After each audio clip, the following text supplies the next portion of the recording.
ഇപ്പോൾ സാറേ ഞങ്ങൾ നോക്കി കാണുമ്പോൾ BNI, കാലിക്കറ്റ്, കണ്ണൂർ, വയനാട്, കാസർഗോഡ്, അതാണ് നമ്മുടെ ഒരു റീജിയൻ.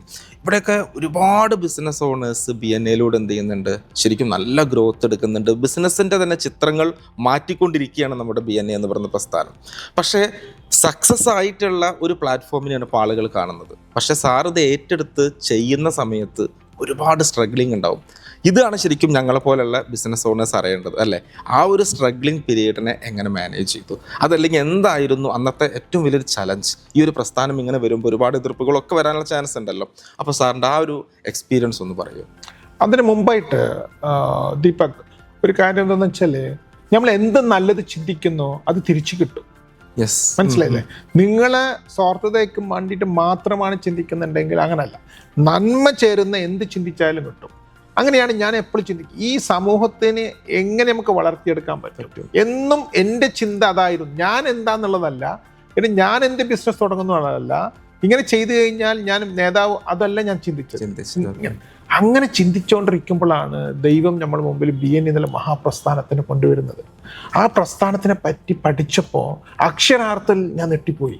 എന്ന് വെച്ചാൽ ഞാൻ എന്താണോ നോക്കിക്കൊണ്ട്, ഒരു മാജിക്കൽ ബോക്സ്, ഒരു ടൂള്, മനസ്സിലായില്ലേ, അത് നമ്മളെ കയ്യിൽ കിട്ടുകയാണ്. അത് ആഴത്തിൽ പഠിച്ചപ്പോൾ ഞാൻ വിചാരിച്ചൊരു കാര്യം ഇതാണ് നമുക്ക് വേണ്ടത് എന്ന് ചിന്തിക്കുകയും അതിൻ്റെ പിറകിൽ നടക്കുകയും അതിൻ്റെ ഫ്രാഞ്ചൈസി അടിക്കുകയും ചെയ്യും. പിന്നെ നമ്മളെ നാട്ടിലുണ്ടല്ലോ, നമ്മളെ നാട്ടിൽ എന്താ കച്ചവടക്കാരെന്ന് പറഞ്ഞാൽ ഇങ്ങനെയാണ്, അവർക്ക് അങ്ങനെയാണ്, ഇങ്ങനെയാണ്. ഈ പറഞ്ഞുകൊണ്ടിരിക്കുന്ന സംഭവം ഒരു പ്രൊഫഷണലായിട്ട്, ഒരു ഡിസിപ്ലിനായിട്ട് ഡെയിലി പഠിച്ചുകൊണ്ട് മുന്നോട്ട്, അതൊരിക്കലും അവർക്ക് സ്വീകാര്യതല്ല, അത് പറ്റിയില്ല.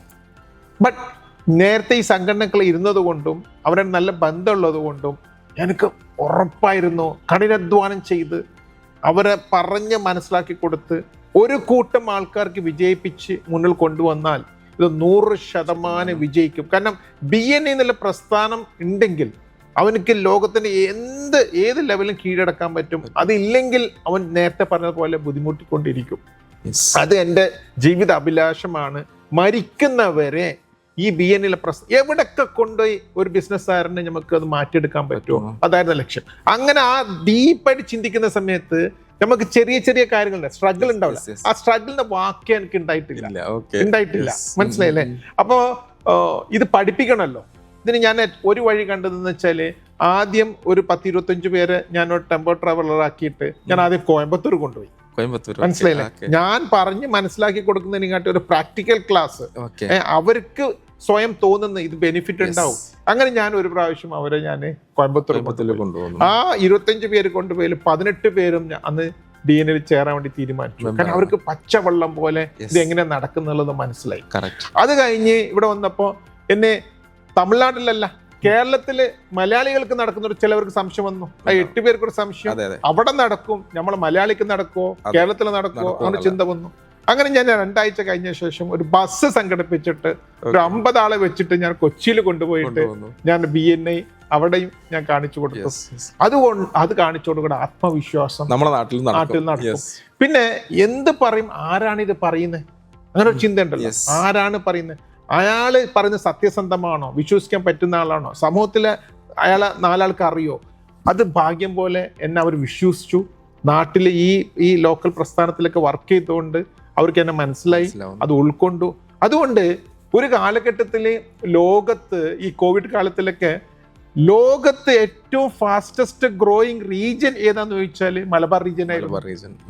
ഇത് അമേരിക്കയും ബാക്കി എല്ലാ കൺട്രിയും, ഇന്ത്യയിൽ ബോംബെയും ഡൽഹിയും എല്ലാം ആ സമയത്ത് പോലും ഒരു കാലഘട്ടത്തിൽ ഏറ്റവും ഫാസ്റ്റസ്റ്റ് ഗ്രോയിങ് നമ്മളതായിരുന്നു. കാരണം നമ്മളെ നാട്ടിൽ ഇത് നന്നായിട്ട് യൂസ് ചെയ്താൽ അവൻ ലോകം കീഴടക്കാൻ പറയുന്നത്. ഇപ്പം 7 വർഷം കഴിയുന്ന സമയത്ത് എത്ര സക്സസ്ഫുൾ സ്റ്റോറി വേണമെങ്കിൽ എനിക്ക് പറഞ്ഞു തരാൻ പറ്റും. തട്ടിപ്പീഡിയ തുടങ്ങിയിട്ട് ഇന്ന് വേറെ ഒരു കൂലിപ്പണിക്കാരനായിട്ട് വന്ന ഒരാളുണ്ടായിരുന്നു. 1200 രൂപ കൂലിയെടുത്ത് ജീവിച്ച ഒരാളായിരുന്നു.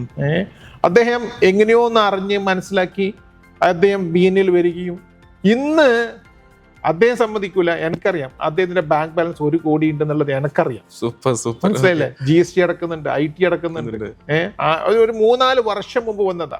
ഒന്നുമില്ല, ഈ BNI എന്നുള്ള പ്ലാറ്റ്ഫോം ശരിക്കും അദ്ദേഹം ഉപയോഗപ്പെടുത്തി എന്നുള്ളതാണ്. വേറെ ഒന്നും ആരും തോൽപ്പിക്കുകയോ പറ്റിക്കുകയോ ആക്രാന്തം ഒന്നും ചെയ്തിട്ടില്ല. അദ്ദേഹം BNI എന്താണോ പറയുന്നത് അത് ശരിക്കും ഫോളോ ചെയ്തു. ഒരു ഘട്ടം വന്നപ്പോൾ അവരെ ചാപ്റ്ററിൽ തന്നെ ഫെലോ മെമ്പർ പറഞ്ഞു ഇനി GSTയും IT അടച്ചില്ലെങ്കിൽ പ്രശ്നമാവെന്ന് പറഞ്ഞു. അദ്ദേഹം അതും അടക്കാൻ റെഡിയായി. അതിന്റെ ഭാഗമായിട്ടാണ്. അപ്പോൾ ഇതുപോലെ സ്ത്രീകൾ, ഇതുപോലെ എത്രയോ ആൾക്കാർ ഒരുപാട് മാറ്റങ്ങൾ അവർ കൊണ്ടുവന്നിട്ടുണ്ട്.